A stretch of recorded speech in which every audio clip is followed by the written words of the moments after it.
AITA for refusing to close my curtains because my neighbor doesn't like the view? We moved into this new build in Arizona about 4 months ago. Clean streets, HOA newsletters, and those welcome to the community signs with smiley sunflowers that feel like a threat.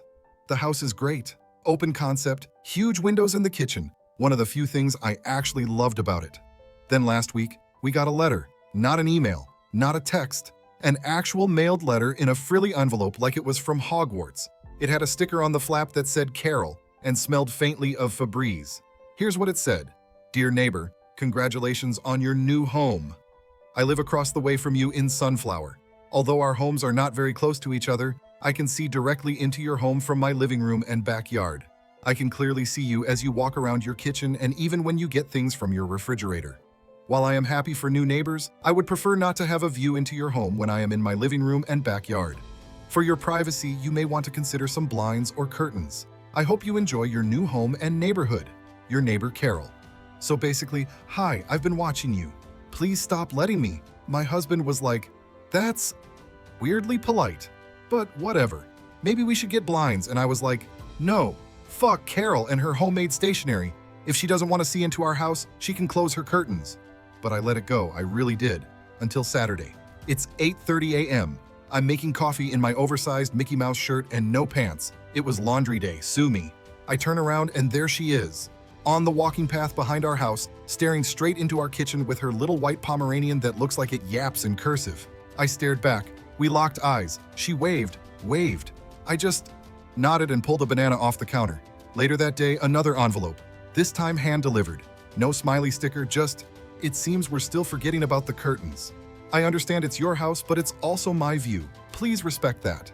Carol girl, be serious. So I wrote back, no stationery, just a post-it stuck to her door. Respectfully, stop looking into my house. That's your problem. My husband was like, we're gonna be on Nextdoor by Monday. I told him if Carol posts anything, I'll upload my own damn TikTok of me twerking in the kitchen next to our open fridge. Sunday, she escalated. Carol came over, actually walked to our door, rang the bell like she didn't just send me passive-aggressive mail 2 days ago. I open it. She's standing there with her little dog in one hand and sunglasses on like she's about to break into song. Carol, hi. I just wanted to talk neighbor to neighbor. It's a small community and I really value peace and mutual respect. Me, same. So let's respect boundaries, like my property line. Carol laughs nervously. Well, I just think it's inconsiderate to leave everything wide open. I mean, I can see everything, you know? Husband, from the couch. Close your eyes then. Carol, excuse me?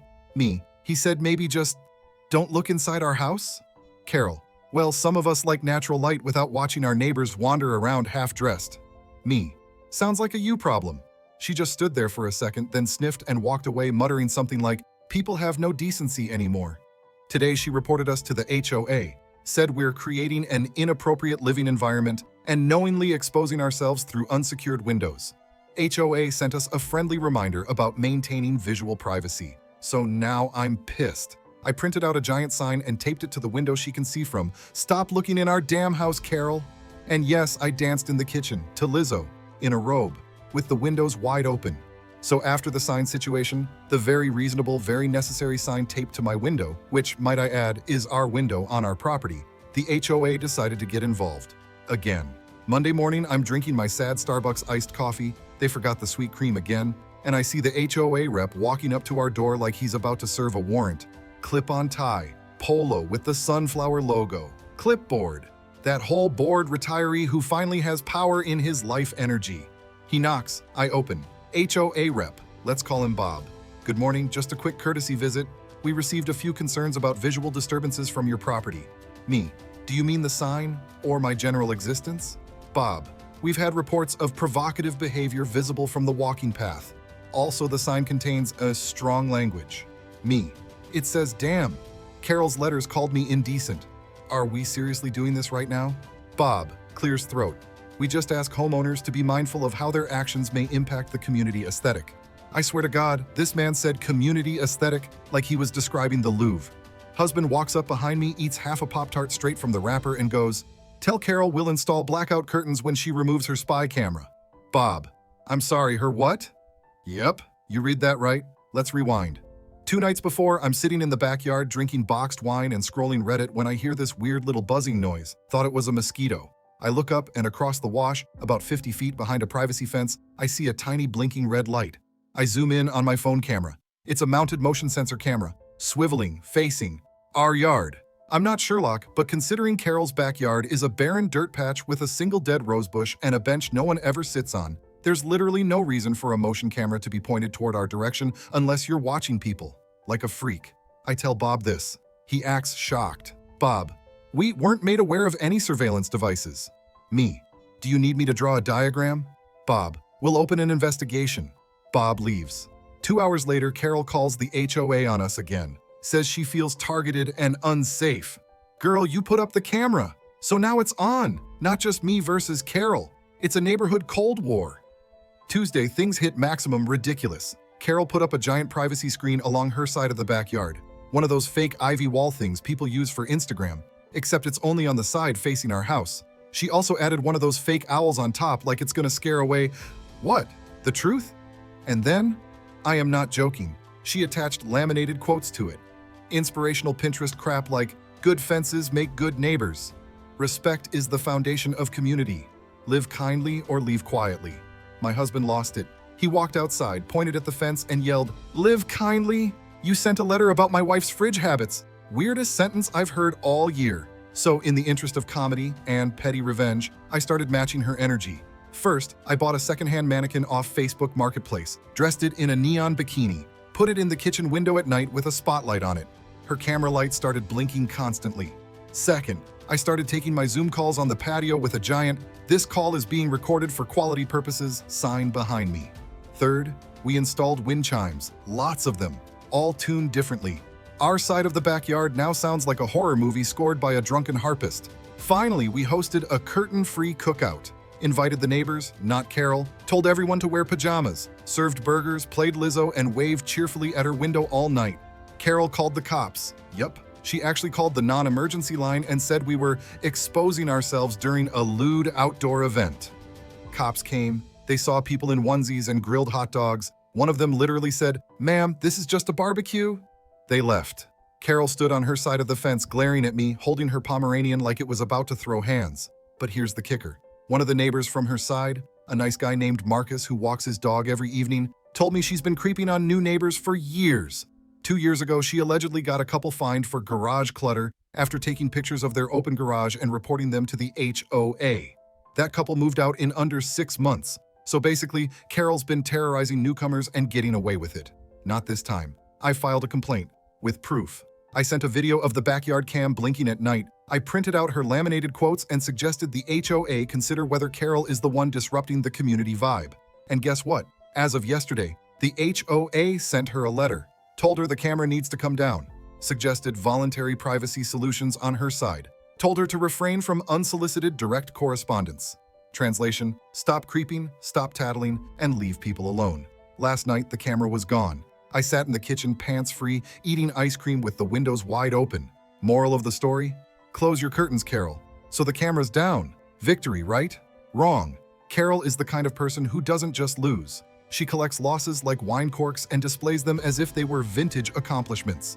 The woman took down the spy camera, sure, but apparently that was just her opening move.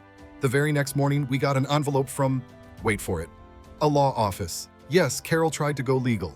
I opened it thinking it was a pizza flyer or another HOA passive-aggressive newsletter. Nope, big bold letters. Cease and desist, harassment and emotional distress. I nearly choked on my cinnamon raisin bagel. The letter, printed on ivory cardstock like it was for a wedding or some crap, basically said we were creating a hostile environment, engaging in targeted intimidation, intentionally exposing ourselves in a way that causes emotional harm, and, my personal favorite, staging voyeuristic decoys. She means the mannequin. There's a whole paragraph about how the mannequin has noticeably full breasts and suggestive posture. It's literally just standing in the window with a spatula. What do you want, Carol? A nun? Husband read the letter, laughed for 5 solid minutes, and said, "Should we send her a mannequin with noticeably modest posture as a peace offering?" I called the law office listed on the letter. The receptionist sounded bored out of her mind. Me, "Hi, we just got a cease and desist from a Carol redacted." Receptionist, pause. 1 moment. Some hold music. Probably royalty-free Coldplay. Receptionist. Yeah, it's a courtesy template. She's a self-represented client. We didn't actually take the case. Me. So she just printed your letterhead and wrote it herself? Receptionist. Technically, yes. So Carol fake sent us legal threats using a law firm that wouldn't even take her calls. At this point, you'd think she'd be embarrassed. Nope. The following week, we see her hosting her own little neighborhood watch meeting in her backyard. Folding chairs, lemonade, people in visors. She has a whole-ass printed slideshow on a poster board like she's doing a third-grade science fair. The title? Protecting Our Community's Moral Integrity. I can't make this up. She used a stock photo of a burglar wearing all black and photoshopped a bikini on him. I don't even know what her point was. Like, look at this degenerate. He's not just stealing, he's sexy too. I was gonna ignore it until one of the attendees came to our door and handed us a flyer that said, "Support Carol's campaign for better neighborhood standards. Sign the petition for curtain regulation and modesty ordinances." Modesty ordinances? In Arizona, lady, we have rattlesnakes, not the Amish. So that was my breaking point. We threw our own party. We called it the Indecent Exposure Ice Cream Social. It was glorious. We made flyers, we rented a snow cone machine, we set up lawn chairs facing Carol's house and handed out sunglasses. Everyone wore pajamas or gym shorts. Someone brought a portable speaker and blasted Milkshake by Kellis. Her fence ivy shook with rage. People came, people laughed. And for the first time since we moved here, the neighbors actually talked to us like we weren't radioactive. Turns out Carol had tried something with almost everyone. Reported one couple for using colored Christmas lights instead of white. Complained about someone grilling pork because it was too strong a smell. Told another neighbor their Amazon packages looked messy from the street. Basically, she'd been the villain of Sunflower HOA for years. We just finally exposed it, pun intended. Here's the twist. 2 days after the ice cream social, Carol put up her house for sale. Yup. Charming 2-bedroom, privacy landscaping, quiet neighborhood. Quiet because you chased everyone off, Carol. According to Marcus, the dog walker neighbor with gossip gold, she told people she was looking for a community that shares her values. Translation, one with no windows, no fun, and mandatory beige curtains. She moved out last week, took the Pomeranian, left the inspirational quote signs. My husband and I took them down and burned them in a little fire pit ceremony with s'mores and cheap wine. We toasted to live kindly or leave quietly. We kept the mannequin, named her Caroleen. She wears a Halloween cape now and holds a spatula like a wand. Every morning, I drink my coffee in front of the window, robe on, lights streaming in, Caroleen watching over the kitchen, curtains wide open. So Carol's finally gone. The neighborhood feels lighter, like someone removed a toxic air purifier that was just pumping out judgment and lemon-scented hostility. We were living the dream. Backyard movie nights, kitchen dance parties. Caroleen, the mannequin, got a glow-up. We gave her sunglasses, a sparkly crop top, and a rolling pin to make her feel more domestic. She was thriving. We were thriving. Then the for sale sign disappeared and the moving truck arrived. And that's when things got weird again. First red flag? They showed up with 7 people. Only 2 are on the mortgage. But at least 5 adults and 2 teens climbed out of a single U-Haul like clowns in a circus van. Everyone wore matching navy polos with the words, "The Rooted Path," embroidered on the chest in white cursive. You know when people wear matching shirts and it's not Disneyland? That's a cult. Or an MLM, or both. The couple, I'll call them Luke and Harmony because yes, those were their real names, came over to introduce themselves with a mason jar of beet juice and a bag of something that looked like sawdust. Harmony. We believe in homegrown living and spiritual synchronization. Me. That's cool. We believe in cheese fries and paying the mortgage. Second red flag. They asked about our window orientation. Luke. Do you get full sun in your living room? I'd hate to see another exposure conflict in this neighborhood. Harmony. We value modesty but also openness. It's a duality we strive to honor. Me. I just make coffee near the fridge. They laughed. Too hard, like I just quoted Nietzsche. Then they asked if we were interested in community fasting circles. I said I fast every morning until Starbucks opens. They didn't laugh at that one. Anyway, a few days go by. They settle in. Things are quiet. Maybe they're just crunchy granola weirdos who make their own shampoo and bless the kale before they eat it. No big deal. But then we notice something. Every single night at 7:03 p.m., not 7:00, not 7:05, they gather in the backyard. All of them, wearing the navy polos. They sit around this massive wooden table they built from repurposed barn wood. They told everyone about that. They light a candle in the middle, chant something in unison, and then eat only white food. Rice, cauliflower, white beans, plain pasta, 0 seasoning. It looks like a post-apocalyptic cooking show challenge. I'm not judging dietary choices. But when you're performing synchronized rice blessing rituals every evening while holding hands and wearing polos, that's a bit much. So one night, we're watching from our patio, yes, judging silently, and Luke waves us over. I make a joke like, "Ooh, they're trying to convert us." Husband goes, "Do you think Caroleen counts as a soul they can save?" We walk over. "Luke, we'd love to invite you to our community dinner." Harmony, "It's a sacred time for connection." Phones off, eyes open, spirits aligned. Me, "Can we bring wine?" Luke, visibly flinching. "Alcohol clouds the aura." Me, "Cool, cool, cool." But we agree, out of morbid curiosity, and because I secretly hoped Caroleen would freak them out enough to leave. Dinner night comes. I wear a Nirvana shirt just to see if they'll say something. Husband wears Crocs with socks. We are dressed for battle. They serve us unseasoned boiled tofu and something called root essence broth, which tastes like sadness filtered through celery. Then they go around the table, each person sharing a recent moral temptation they overcame. One guy said he resisted the urge to put salt on his food. A teen said she turned off a TikTok halfway through because it had non-regenerative content. Harmony cried when her toddler threw away a scrap of paper she hadn't composted yet. Then Luke turns to us. "Luke, and what challenges have you two overcome recently in your journey toward light?" Husband, "Well, we finally got rid of the peeping neighbor." Me, "And we turned her old camera into a bird feeder." Luke's eye twitched. "We didn't get invited back. Next week, we wake up to a note on our door. Not Carol style, but still, we noticed a spiritually misaligned presence near your kitchen window. Perhaps consider moving the mannequin. It may be interfering with our evening peace, y'all." They are talking about Caroleen. Caroleen, who now wears a Halloween witch hat and live, laugh, love apron, is interfering with their aura. So I moved her closer to the fence, added some LED lights, had her hold a wine bottle. She's thriving again. Then, plot twist, the HOA approves Harmony's petition to start a community garden in the vacant lot behind our yard, which means she and her group are back there all the time, growing kale, chanting, and waving at us like we're the sinners in need of salvation. Every evening at 7:03 p.m., the chanting starts.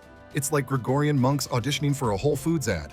They don't say we're unwelcome, but they give Caroleen side-eye like she stole their incense. And now, Harmony's filed a light pollution complaint about the solar fairy lights on our patio. I wish I was joking. She called them spiritually invasive blinking. This drama ain't over. It's just getting crunchy. So, light pollution. The same HOA that let Carol build a billboard-sized privacy fence is now investigating our $24 string lights from Target because Harmony and the Rooted Path think they're spiritually invasive. I didn't even know light could invade, but here we are. Anyway, we're told there will be a community meeting to discuss light levels, noise complaints, and community spiritual alignment. Yes, that's what the email said, word for word. The meeting is held at the local recreation center. We show up expecting maybe 10 people. There are over 40. And guess what? The Rooted Path shows up in uniform, matching polos, matching khakis. Harmony even had a little woven headband like she was channeling the spirit of Etsy. Luke brought a binder. Of evidence, they handed out leaflets titled, "The Harm of Modern Distractions, a Guide to Reclaiming Spiritual Focus in Suburban Environments."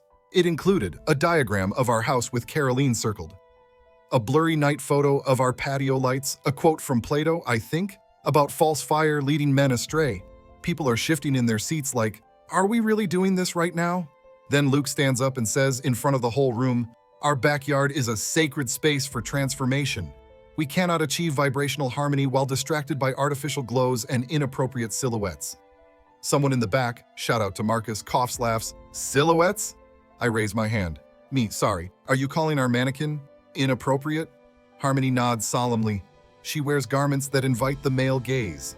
I swear to God, the mannequin is in an apron that says, kiss the cook. Someone whispers, this is why I drink boxed wine. And I'm 90% sure it was one of the HOA board members. Then things take a wild turn. Harmony says they've been fasting for clarity and received a communal vision, a literal chant. And they perform it, right there in the rec center. 40 seconds of slow rhythmic humming and whispering the word cleanse while staring directly at me. Guys, I cried laughing. I tried to be respectful, I swear, but they were circling in formation and humming like haunted baristas. Eventually, the HOA chair, Dave, 65, retired history teacher who just wants peace, says, all right, folks, let's move on from the mannequin. Bless Dave. The final vote? No mandatory curtain regulations, no restrictions on patio lighting under 60 lumens, and no banning mannequins. It passed. Because guess what? Everyone was sick of being spiritually policed. Harmony stood up, clutching her compostable folder, and said, "We will continue our path regardless of zoning and bureaucratic interference." Then they walked out in formation. Seriously, like an awkward cult flash mob. We got home that night and found something taped to Caroleen's hand. A folded flyer. It read, "When you are ready to surrender the illusion of the self, join us." Underneath, it had GPS coordinates. I checked. It's a dirt patch 30 minutes outside town near a failed lavender farm. Even Caroleen looked creeped out. We let her wear sunglasses 24/7 after that. Last week, a U-Haul pulled up. The rooted path is leaving. Rumor is they're reclaiming ancestral land in Sedona. No goodbye, no mason jars, just a fading chorus of cleanse as they pulled away. Our kitchen windows are still wide open. Caroleen now wears a Hawaiian shirt and she's holding a margarita glass. We added another sign above her that says, "The only path we follow is to the fridge." I started out annoyed, angry, defensive, but now I think we needed Carol and the rooted path. Not because they were right, but because they brought the whole neighborhood together. We used to be strangers. Now we have barbecues, wine swaps, even a dog costume parade scheduled for Halloween. Hell, the HOA even voted to rename the empty lot behind our house Caroleen's Watch. She earned it. Windows open, baby. Thanks for watching. If you liked the story, hit subscribe. See you in the next one.